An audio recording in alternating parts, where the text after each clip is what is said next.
Hey, we're going to try something new today. We have a pair of headphones and some tools. They were broken. A coworker was getting ready to throw them out. I was like, I think I can give those a hand, and I think I can fix those. So let's see what we can get done.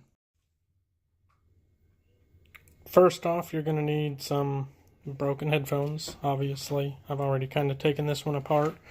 I've taken it apart, so I already knew kind of what was going on. I was going to need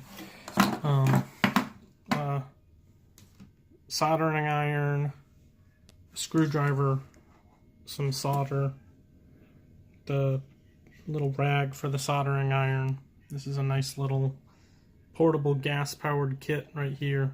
You fill it up with butane. So I undid the 6 different screws that were on this to get inside. What his issue was, make sure there we go.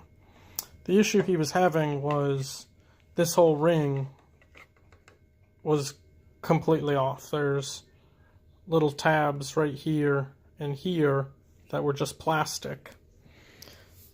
But as you can see, I replaced them with that little screw right there. And this one you can't really see right there, which allowed this piece to go back on. And then the second part, since that broke off, that meant when it broke, it ripped these 2 cords right here off the circuit board. So he basically had headphones that only one mount worked. So I was able to put those little screws in there. I used a tiny little drill bit to drill a hole just into the inside of the plastic. As you can see, I didn't come through on either side, so from the outside you'd never know.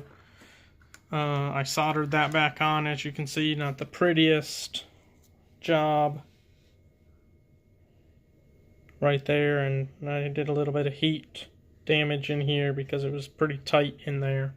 So now let's screw this piece back on and see if we can get it to make any noise.